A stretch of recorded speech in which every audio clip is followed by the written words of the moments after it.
ನಮಸ್ಕಾರ ವೀಕ್ಷಕರೇ, ನೀವು ನೋಡ್ತಾ ಇದ್ದೀರಾ ಫ್ರೀಡಮ್ ಟಿವಿ. ನಾನು ಭೀಮೇಶ್ ಗೋನಾಳ್. ವೀಕ್ಷಕರೇ, ಧರ್ಮಸ್ಥಳ ವಿಚಾರಕ್ಕೆ ಸಂಬಂಧಪಟ್ಟಂತೆ ಈಗಾಗಲೇ ಸಾಕಷ್ಟು ಬೆಳವಣಿಗೆಗಳು ನಡೆದು ಹೋಗಿದೆ.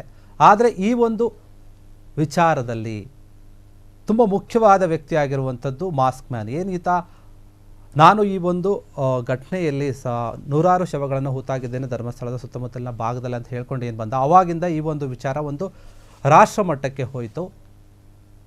ಆಗ್ಲಿಂದಲೂ ಕೂಡ ಜನರಲ್ಲಿತ್ತು, ಯಾರು ಈ ಮಾಸ್ಕ್ ಮ್ಯಾನ್, ಏನು ಈತನ ವಿಷಯ ಅಂತ ಎಲ್ಲವೂ ಕೂಡ ಚರ್ಚೆ ಆಗ್ತಿತ್ತು. ಅದಕ್ಕೋಸ್ಕರ ಈ ಒಂದು ಮಾಸ್ಕ್ ಮ್ಯಾನ್ಗೆ ಸಂಬಂಧಪಟ್ಟಂತಹ ಕೆಲವೊಂದು ಪರ್ಸ್ನಲ್ ಆಗಿರುವಂತಹ ಡೀಟೇಲ್ಸ್ಗಳು ಹೊರಗೆ ಬರ್ತಾ ಇವೆ.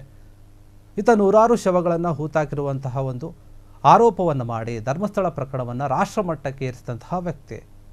ಈ ಮಾಸ್ಕ್ ಮ್ಯಾನನ್ನು ಆರಂಭದಲ್ಲಿ ಈತನ ಹೆಸರು ಭೀಮಾ ಅಂತ ಹೇಳಲಾಗ್ತಾ ಇತ್ತು. ಆದರೆ ಅದು ಕೂಡ ನಿಜಾನ ಸುಳ್ಳ ಅಂತ ಕೆಲವರು ಪ್ರಶ್ನೆಯನ್ನು ಮಾಡಿದರು.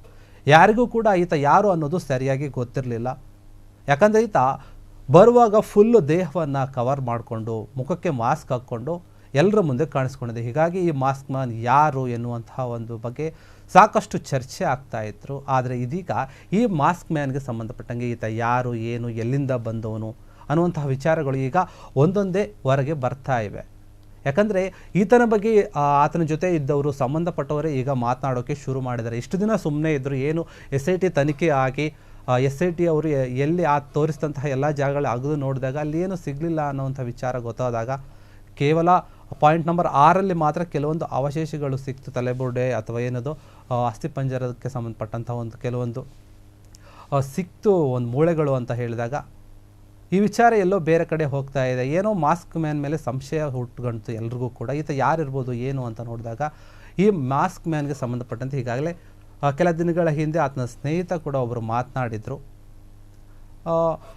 ಅವರು ಆದ ತಕ್ಷಣ ಅವರ ಬೆನ್ನಲ್ಲೇ ಈಗ ಬಂದಿರುವಂಥದ್ದು ಈ ಒಂದು ಅನಾಮಿಕ ಅಂತ ಏನಿಗೆ ಕರೀತಾ ಇದ್ದಾರೆ. ಆತನ ಹೆಸರು ಹೇಳಿದ್ರು ಕೂಡ ಆತನ ಅನಾಮಿಕ ಅಂತಲೇ ಕೂಡ ಎಲ್ಲರೂ ಈಗ ಕರೀತಾ ಇರೋಂಥದ್ದು. ಆತನ ಒಂದು ದೇಹದ ಆಕಾರವನ್ನು ನೋಡಿ, ಆತನ ನಡ್ಕೊಳ್ಳುವಂಥ ರೀತಿಯನ್ನು ನೋಡಿ ಈಗ ಆತನ ಮಾಜಿ ಪತ್ನಿ ಪ್ರತ್ಯಕ್ಷ ಆಗಿದ್ದಾಳೆ. ಇಷ್ಟು ದಿನ ಈಕೆ ಮಾತಾಡಿರಲಿಲ್ಲ. ಈಗ ಈ ಮಾಸ್ಕ್ ಮ್ಯಾನ್ನ ಬಗ್ಗೆ ಮಾತಾಡೋಕ್ಕೆ ಶುರು ಮಾಡಿದ್ದಾಳೆ ಈತನ ಮಾಜಿ ಪತ್ನಿ. ಈ ವಿಚಾರ ಈಗ ಎಲ್ರಿಗೂ ಕೂಡ ಶಾಕನ್ನು ಕೊಟ್ಟಿದ್ದೆ. ಇಷ್ಟು ದಿನ ಈಕೆ ಎಲ್ಲಿದ್ಲು, ಯಾಕೆ ಮಾತಾಡಲಿಲ್ಲ ಅಂತ. ಈ ಕುರಿತಾಗಿ ಮಂಡ್ಯ ಮೂಲದ ಒಬ್ಬ ಮಹಿಳೆ ಮಾತನಾಡಿರುವಂಥದ್ದು. ಈ ಅನಾಮಿಕನ ಮೊದಲ ಪತ್ನಿ ಈಕೆ. ಅಂದರೆ ಆಕೆ ಹೇಳ್ತಾಳೆ ನೋಡಿ ಈತನ ಬಗ್ಗೆ ಮತ್ತು ಅವರ ಒಂದು ಸಂಸಾರದ ವಿಷಯದ ಬಗ್ಗೆ ಕೂಡ ಹೇಳಿದ್ದಾಳೆ. 1999ರಲ್ಲಿ ಇವರ ಮದುವೆ ಆಗಿತ್ತಂತೆ. ಇವರು 7 ವರ್ಷ ಇಬ್ಬರು ಜೊತೆಗೂಡಿ ಸಂಸಾರವನ್ನು ಕೂಡ ಮಾಡಿದರು. ಈ ಸಂಸಾರಕ್ಕೆ ಒಂದು ಸಾಕ್ಷಿಯಾಗಿ ಅವರಿಗೆ ಒಂದು ಗಂಡು ಮಗು ಮತ್ತು ಒಂದು ಗಂಡು ಮತ್ತು ಒಂದು ಹೆಣ್ಣು, ಎರಡೂ ಕೂಡ ಮಕ್ಕಳಿದ್ರಂತೆ ಇವರಿಗೆ. ಆಕೆ ಹೇಳ್ತಾಳೆ, ಈತೇನು ಅಷ್ಟು ಒಳ್ಳೆಯವನಾಗಿರಲಿಲ್ಲ ನನ್ನ ಜೊತೆ ಇದ್ದಾಗ, ಬರೀ ಸುಳ್ಳುಗಳನ್ನು ಹೇಳ್ತಾ ಇದ್ದ. ಈತ ಯಾವ ಟೈಮಲ್ಲೂ ಕೂಡ ನನ್ನ ಜೊತೆ ಸರಿಯಾಗಿರಲಿಲ್ಲ. ಈತ ಧರ್ಮಸ್ಥಳದಲ್ಲಿ, ಅಂದರೆ ನಾವು ಮದುವೆಯಾಗಿ ಏನು ಇದ್ವಲ್ಲ, ಆ ನಂತರ ನಾವು ಧರ್ಮಸ್ಥಳದ ಒಂದು ನೇತ್ರಾವತಿಯಲ್ಲಿ 7 ವರ್ಷಗಳ ಕಾಲ ನಾವಿದ್ವಿ, ಅಲ್ಲಿ ವಾಸವನ್ನು ಮಾಡಿದ್ವಿ. ನಾವು ಧರ್ಮಸ್ಥಳದಲ್ಲಿ ಕಸ ಗುಡಿಸುವಂಥ ಕೆಲಸ ಆಗಿರ್ಬೋದು ಅಥವಾ ಬಾತ್ರೂಮ್ ತೊಳೆದು ಇನ್ನಿತರ ಸಣ್ಣ ಪುಟ್ಟ ಕೆಲಸಗಳನ್ನು ಮಾಡಿಕೊಂಡು ನಾವಲ್ಲಿ ಜೀವನವನ್ನು ಸಾಗಿಸ್ತಾ ಇದ್ವಿ.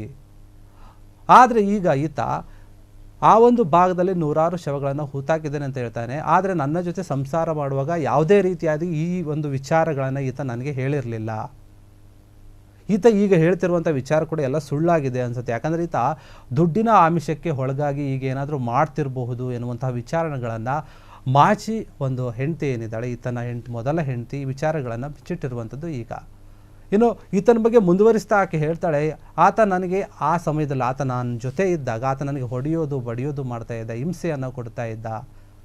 ಅದಕ್ಕಾಗಿ ನಾನು ಬೇಸತ್ತು ಆತನಿಂದ ಡೈವರ್ಸನ್ನು ತಗೊಳ್ಳೋಕೆ ಮುಂದಾಗಿದ್ದೆ. ಆ ವೇಳೆ ಕೂಡ ಈತ ನನಗೆ ಮೋಸವನ್ನು ಮಾಡಿದ್ದ, ಸುಳ್ಳನ್ನು ಹೇಳಿದ್ದ. ಏನಂದರೆ ಜೀವನಾಂಶವನ್ನು ಕೊಡಬೇಕಲ್ಲ, ಡಿವೋರ್ಸ್ ಕೊಡಬೇಕಾದ್ರೆ ಅಲ್ಲಿ ಕೇಳ್ತಾರೆ. ಆಗ ಕೂಡ ಈತ ಕೋರ್ಟಲ್ಲಿ ಸುಳ್ಳು ಹೇಳಿದ್ದ, ನಾನು ಜೀವನಾಂಶವನ್ನು ಕೊಡೋಕೆ ಯಾವುದೇ ರೀತಿಯಾದ ಕೆಲಸಗಳನ್ನು ಮಾಡ್ತಾ ಇಲ್ಲ ಅಂತ ಹೇಳಿ ತಪ್ಪಿಸ್ಕೊಂಡ್ಬಿಟ್ಟಿದ್ದ. ಆಗ ಕೂಡ ನನಗೆ ಅನ್ಯಾಯ ಆಗಿತ್ತು. ಆ ನಂತರ ನನ್ನ ತಾಯಿಯೇ ನನ್ನ ಮತ್ತು ನನ್ನ ಮಕ್ಕಳನ್ನು ಸಾಕಿದ್ರು. ಧರ್ಮಸ್ಥಳ ಅಂದರೆ ನಮಗೆ ಆಗಿರ್ಬೋದು, ನಮ್ಮ ಕುಟುಂಬಕ್ಕೆ ತುಂಬಾ ಪ್ರೀತಿ ಇದೆ, ಭಕ್ತಿ ಇದೆ, ಗೌರವಿಸ್ತೀವಿ ನಾವು ಆ ಒಂದು ಕ್ಷೇತ್ರವನ್ನು. ಆದರೆ ಈತ ಈ ರೀತಿಯಾಗಿ ಆರೋಪವನ್ನು ಮಾಡಿದ್ದಾನಲ್ಲ, ಆರೋಪ ಮಾಡಿದ ನಂತರ ಕೂಡ ಗುಂಡಿಗಳನ್ನು ತೋಡಿ ಹುಡುಕಿದ್ರೂ ಕೂಡ ಅಲ್ಲಿ ಏನೂ ಸಿಗಲಿಲ್ಲ. ಅಂದರೆ ಏನೋ ಒಂದು ಕಿತಾಪತಿ ನಡೆದಿದೆ, ಏನೋ ಒಂದು ವಿಷಯ ಇದೆ ಇದರಲ್ಲಿ. ಆತ ಹೇಳ್ತಿರುವಂಥದ್ದು ಯಾವುದು ಕೂಡ ಸತ್ಯ ಅಲ್ಲ. ಆತ ಅದರಲ್ಲೇ ಹೇಳಿದ್ದಾನೆ, ಅತ್ಯಾಚಾರ ಕೊಲೆಯಾದಂತಹ ಶವಗಳನ್ನು ನಾನು ಅನೇಕ ಶವಗಳನ್ನು ಹೂತಾಕಿದ್ದೇನೆ, ಅದರಲ್ಲಿ ಚಿಕ್ಕ ಮಕ್ಕಳು ಕೂಡ ಇದ್ದರು. ಯುವತಿಯರಿದ್ದರು, ಅವರ ಮೇಲೆ ಒಂದು ಸಣ್ಣ ಪುಟ್ಟ ಗಾಯಗಳಾಗಿರುವಂಥ ಗುರುತುಗಳಿದ್ವು ಅಂತ ಎಲ್ಲ ಹೇಳಿದ್ದಾನೆ. ಆದರೆ ಇದು ಯಾವುದು ಕೂಡ ನಿಜ ಅಲ್ಲ, ಸುಳ್ಳು. ಇನ್ನು ಈತನ ಸಹೋದರರು ಏನಿದ್ದಾರೆ ಅವರು ತುಂಬ ಒಳ್ಳೆಯವರಾಗಿದ್ದರು, ಈತನಷ್ಟು ಕೆಟ್ಟವರೇನಲ್ಲ ಅವರು. ನನ್ನ ಹೊಡಿಬೇಕಾದ್ರೆ, ನಮ್ಮ ಮಧ್ಯೆ ಗಲಾಟೆ ಆಗಬೇಕಾದ್ರೆ ಅವ್ರ ಅಣ್ಣ ತಮ್ಮಂದಿರೇ ಬಂದು ನನ್ನ ಬಿಡಿಸ್ತಾ ಇದ್ರು, ಆತನಿಗೆ ಬೈತಾ ಇದ್ರು ಅಂತ ಆತನ ಬಗ್ಗೆ ವಿವರವಾಗಿ ಆತನ ಮಾಜಿ ಹೆಂಡತಿ ಹೇಳ್ಕೊಂಡಂತಹ ವಿಚಾರ. ಆಕೆ ಅವನ ಮೇಲೆ ಕೆಲವೊಂದು ಶಾಪಗಳನ್ನು ಹಾಕ್ತಿದ್ದಾಳೆ, ಬೈಕೊಳ್ತಾ ಇದ್ದಾರೆ. ಯಾಕಂದರೆ ಈತನ ಬಗ್ಗೆ ಆಕೆ ಗೊತ್ತಾದ ತಕ್ಷಣ ಆಕೆ ಮಾತಾಡಬೇಕಿತ್ತು, ಆದರೆ ಈಕೆ ತಡವಾಗಿ ಮಾತನಾಡ್ತಿದ್ದಾರೆ. ಆದರೂ ಕೂಡ ಆತನ ಎಲ್ಲ ವಿಚಾರಗಳನ್ನು ಈಗ ಬಯಲಿಗೆ ಹೇಳ್ತಾ ಇದ್ದಾಳೆ. ಈತ ಒಬ್ಬ ಮಹಾನ್ ಮೋಸಗಾರ, ಸುಳ್ಳುಗಾರ, ಅವನನ್ನು ನಾನೀಗ ಬಿಟ್ಟು ಬಂದಿದ್ದೆ ಒಳ್ಳೆಯದಾಗಿದೆ, ಈತ ಇಂಥ ಕೆಲಸ ಮಾಡ್ತಾನೆ ಅಂತ ಅಂದ್ಕೊಂಡಿರಲಿಲ್ಲ. ಯಾಕಂದರೆ ಈತ ಬೇರೆಯ ಒಂದು ಹೆಣ್ಣಿನ ಸಹವಾಸ ಮಾಡಿದ್ದ, ಅಂದರೆ ಇಟ್ಕೊಂಡವಳನ್ನು ಮದುವೆ ಮಾಡ್ಕೊಳ್ಳೋಕ್ಕೋಸ್ಕರ ನನಗೆ ಚಿತ್ರಹಿಂಸೆಯನ್ನು ಕೊಡ್ತಾ ಇದ್ದ, ಚಿತ್ರಹಿಂಸೆಯನ್ನು ಕೊಟ್ಟೇ ನನ್ನ ಈತ ಓಡಿಸ್ಬಿಟ್ಟ. ಇನ್ನು ಕೆಲಸ ಕೊಟ್ಟಿರುವಂತಹ, ನಮಗೆ ಅನ್ನವನ್ನು ಕೊಟ್ಟು ಜಾಗವನ್ನು ಕೊಟ್ಟಿರುವಂತಹ ಒಂದು ಜಾಗಕ್ಕೆ, ಕ್ಷೇತ್ರಕ್ಕೆ ಅನ್ಯಾಯ ಆಗಬಾರ್ದು ಅಂತ ನಾನೀಗ ಮಾತಾಡ್ತಾ ಇದ್ದೀನಿ.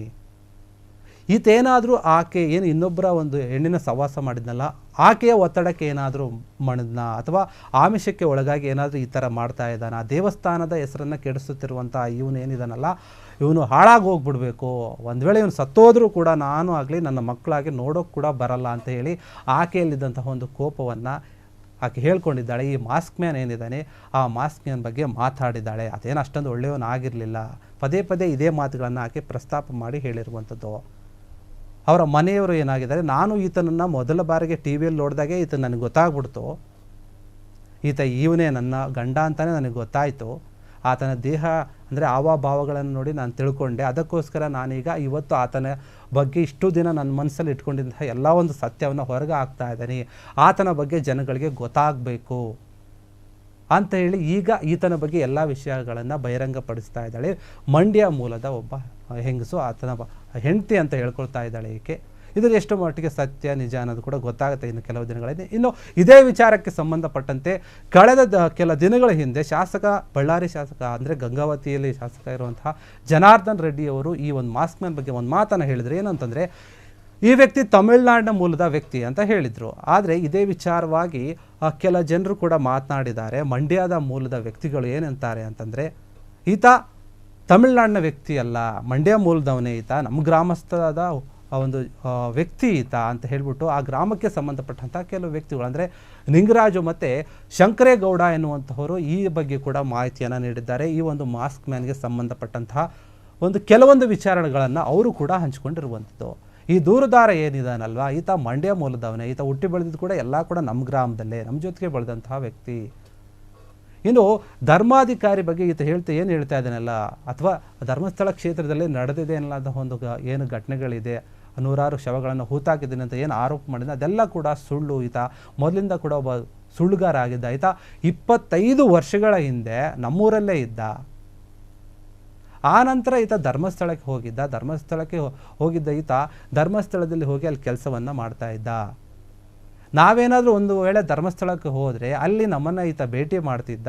ದೇವಸ್ಥಾನಕ್ಕೆ ಅಂದರೆ ದರ್ಶನ ಮಾಡೋಕ್ಕೆ ಹೋದಾಗ ನಮ್ಮನ್ನು ಇವರು ನಮ್ಮೂರವರಪ್ಪ, ಬೇಗ ಬಿಡಿ, ನನಗೆ ಗೊತ್ತಿವ್ರ ಅಂತ ಹೇಳಿ ದೇವಸ್ಥಾನಕ್ಕೂ ಕೂಡ ಈತ ನಮ್ಮನ್ನು ಬಿಡಿಸ್ತಾ ಇದ್ದ. ಇನ್ನು ಆತನಿಗೆ ಗ್ರಾಮದಲ್ಲಿ ಜಾಗ ಕೂಡ ಇತ್ತು, ಆ ಮನೆ ಕೂಡ ಇತ್ತು. ಅದನ್ನು ಈತ ಈಗಾಗಲೇ ಮಾರ್ಕೊಂಡ್ಬಿಟ್ಟಿದ್ದ ಅಲ್ಲಿಗೆ ಹೋಗಬೇಕಾದ್ರೆ. ಕಳೆದ 5-6 ವರ್ಷಗಳಿಂದ ಈತ ಮತ್ತೆ ನಮ್ಮ ಗ್ರಾಮಕ್ಕೆ ಬಂದಿದ್ದ. ಇದೆಲ್ಲ ಗ್ರಾಮಸ್ಥರು ಹೇಳ್ತಿರುವಂತಹ ಮಾತುಗಳು, ಇತ್ತೀಚೆಗೆ ಬಂದಿರುವಂತಹ ವಿಷಯಗಳು ಇವೆಲ್ಲ. ಆತನಿಗೆ ನೋಡಿ, ಗ್ರಾಮದಲ್ಲಿ ವಾಪಸ್ ಬಂದಾಗ ಕೂಡ ನಾವು ಆತನಿಗೆ ಹಸುಗಳನ್ನು ತಗೊಳ್ಳೋಕ್ಕೆ ಅಂತಾನೆ ಬ್ಯಾಂಕಿಂದ ಲೋನ್ ಕೂಡ ಕೊಡಿಸಿದ್ವಿ. ಆತ ಅದನ್ನು ಕೂಡ ಸರಿಯಾಗಿ ಕಟ್ಟಲಿಲ್ಲ. ಯಾಕಂದರೆ ಈತ ಆ ಒಂದು ಲೋನ್ನು ಸರಿಯಾಗಿ ಕಟ್ಟೋಕ್ಕಾಗಲಿಲ್ಲ. ಇನ್ನು ಕೆಲವೊಂದು ಇಟ್ಟಿಗೆ ಫ್ಯಾಕ್ಟ್ರಿಯಲ್ಲಿ ಕೂಡ ಈತ ಕೆಲಸ ಮಾಡ್ತಾ ಇದ್ದ. ಆ ಕೆಲಸ ಮಾಡ್ತಿರೋಂತಹ ಜಾಗದಲ್ಲಿ ಕೂಡ ಸರಿಯಾಗಿ ಕೆಲಸ ಮಾಡಲಿಲ್ಲ. ಅಲ್ಲಿ ಸ್ವಲ್ಪ ದಿನ ಕೆಲಸ ಮಾಡಿ ಅಲ್ಲಿ ದುಡ್ಡನ್ನು ಇಸ್ಕೊಂಡು ಅಲ್ಲಿಂದ ಏಕಾಏಕಿ ಯಾರಿಗೂ ಹೇಳ್ದೇನೆ ಜಾಗವನ್ನು ಖಾಲಿ ಮಾಡಿ ಹೋಗ್ಬಿಟ್ಟ. ಈತನಿಗೆ ಏನದು ಅಣ್ಣ ತಮ್ಮಂದ್ರ ಸಹೋದರರು ಕೂಡ ಇದ್ದಾರೆ, ಅವರು ಕೂಡ ಧರ್ಮಸ್ಥಳದಲ್ಲಿ ಇದ್ದರು. ಅಂದರೆ ಆಗಾಗ ಹೋಗಿ ಭೇಟಿ ಮಾತಾಡೋಕೆ ಹೋಗ್ತಾ ಇದ್ರು ಅಷ್ಟೇ. ಅವರು ನಮ್ಮ ಗ್ರಾಮದಲ್ಲೇ ಇದ್ದರು. ಈತ ಏನು ಹೇಳ್ತಾ ಇದ್ದಾನೆ, ಎಲ್ಲ ವಿಚಾರಗಳು ಕೂಡ ಸುಳ್ಳಾಗಿದೆ. ಈತನ ಕ್ಯಾರೆಕ್ಟ್ರೇ ಒಂದು ಸರಿಯಿಲ್ಲ. ಯಾಕೆ ಈ ಒಂದು ಕ್ಯಾರೆಕ್ಟರ್ ಸರಿಯಿಲ್ಲ ಅಂತಿದ್ವಿ ಅಂದರೆ, ಈತ ಏನು ಈಗಾಗಲೇ ಮಾಜಿ ಪತ್ನಿ ಏನು ಮಾತಾಡಿದ್ಲಲ್ಲ, ಅದಕ್ಕೆ ಸಂಬಂಧಪಟ್ಟ ವಿಚಾರ ಹೇಳ್ತಾರೆ ಅವರು. ಈತ ಒಂದಲ್ಲ ಎರಡಲ್ಲ ಬರೋಬ್ಬರಿ 3 ಮದುವೆ ಆಗಿದ್ದಾನೆ ಅಂತ ಆ ಗ್ರಾಮಸ್ಥರು ಈತನ ಮೇಲೆ ಹೇಳ್ತಿರುವಂಥ ವಿಚಾರಗಳು. 3 ಮದುವೆನ ಆಗಿದ್ದಾನೆ. ಆತ ಹುಟ್ಟು ಸೋಮಾರಿ ಕೂಡ ಆಗಿದ್ದ. ಎಲ್ಲಿ ಕೂಲಿ ಕೆಲಸ ಮಾಡ್ತಾ ಇದ್ದ ಅಲ್ಲಿ ಕೂಡ ಸರಿಯಾಗಿ ಕೆಲಸಗಳನ್ನು ಮಾಡ್ತಾ ಇರಲಿಲ್ಲ. ಆತನ ತಂದೆ ತಾಯಿ ಮತ್ತು 3-4 ಜನ ಏನು ಅಣ್ಣ ತಮ್ಮಂದಿರಿದ್ದಾರೆ ಅವರೆಲ್ಲ ಕೂಡ ಒಳ್ಳೆಯವರಾದರೆ ಈತ ಒಬ್ಬ ಮಾತ್ರ ಆ ಒಂದು ಕುಟುಂಬದಲ್ಲಿ ಫ್ರಾಡು ಅನ್ನೋ ರೀತಿಯಲ್ಲಿ ನಡ್ಕೊಳ್ತಾ ಇದ್ದ. 1.5 ವರ್ಷದಿಂದ ಆತ ನನಗೆ ಫೋನ್ ಕೂಡ ಮಾಡಿದ್ದ ಅಂಥೇಳಿ ಗ್ರಾಮಸ್ಥ ನಿಂಗರಾಜ್ ಆಗಿರ್ಬೋದು ಅಥವಾ ಶಂಕರೇಗೌಡ ಆಗಿರ್ಬೋದು, ಇವರಿಬ್ಬರು ಕೂಡ ಮಾಹಿತಿಯನ್ನು ಒಬ್ಬ ಮಾಸ್ಕ್ ಮ್ಯಾನ್ ಬಗ್ಗೆ ಕೊಟ್ಟಿರುವಂಥ. ಯಾಕಂದರೆ ಇವೆಲ್ಲ ಕೂಡ ಇಷ್ಟು ದಿನ ಯಾರು ಕೂಡ ಹೇಳಿರಲಿಲ್ಲ. ಇವೆಲ್ಲ ಕೂಡ ಆತನಿಗೆ ಒಂದು ಕುಟುಂಬಕ್ಕೆ ಸಂಬಂಧಪಟ್ಟಂತಹ ಒಂದು ಪರ್ಸ್ನಲ್ ಲೈಫ್ಗೆ ಸಂಬಂಧಪಟ್ಟಂತಹ ವಿಚಾರಗಳು. ಇಷ್ಟು ದಿನ ಏನಾಗ್ತದೆ, ಈ ಮಾಸ್ಕ್ ಮ್ಯಾನ್ ಬಂದ ಆರೋಪ ಮಾಡ್ದ, ಆ ಆರೋಪವನ್ನು ಕೇಳಿ ಸರ್ಕಾರ SIT ರಚನೆ ಮಾಡಿತು, ಶೋಧ ಕಾರ್ಯವನ್ನು ಶುರು ಮಾಡಿತು ಅಂತ ಇದು ಮಾತ್ರ ವಿಚಾರಗಳನ್ನ ಹೇಳ್ತಾ ಇದ್ರು.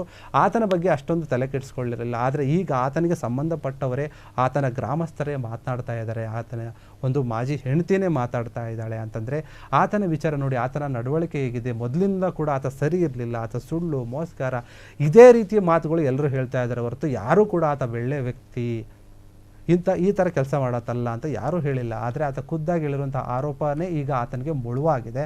ಹೀಗಾಗಿ ಈತನ ಬಗ್ಗೆ ಇನ್ನಷ್ಟು ಸಂಬಂಧಪಟ್ಟ ವಿಚಾರಗಳನ್ನು ಇನ್ನೂ ಏನಾದರೂ ಕೆಲವರು ಮುಂದೆ ಬರ್ತಾರಾ ನೋಡಬೇಕು. ಇದಿಷ್ಟು ಈ ಒಂದು ಮಾಸ್ಕ್ ಮ್ಯಾನ್ಗೆ ಸಂಬಂಧಪಟ್ಟಂತಹ ಒಂದು ಪರ್ಸ್ನಲ್ ಆಗಿರುವಂತಹ ವಿಚಾರಗಳು.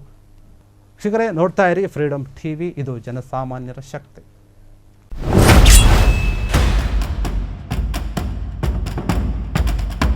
ಕ್ಷಣ ಕ್ಷಣದ ಸುದ್ದಿಗಳಿಗಾಗಿ ಫ್ರೀಡಮ್ TV ಸಬ್ಸ್ಕ್ರೈಬ್ ಮಾಡಿ, ಲೈಕ್ ಮಾಡಿ ಹಾಗೂ ಫಾಲೋ ಮಾಡಿ. ಹೊಸ ಸುದ್ದಿಗಳ ನೋಟಿಫಿಕೇಶನ್ಗಾಗಿ ಬೆಲ್ ಐಕಾನ್ ಮೇಲೆ ಕ್ಲಿಕ್ ಮಾಡಿ.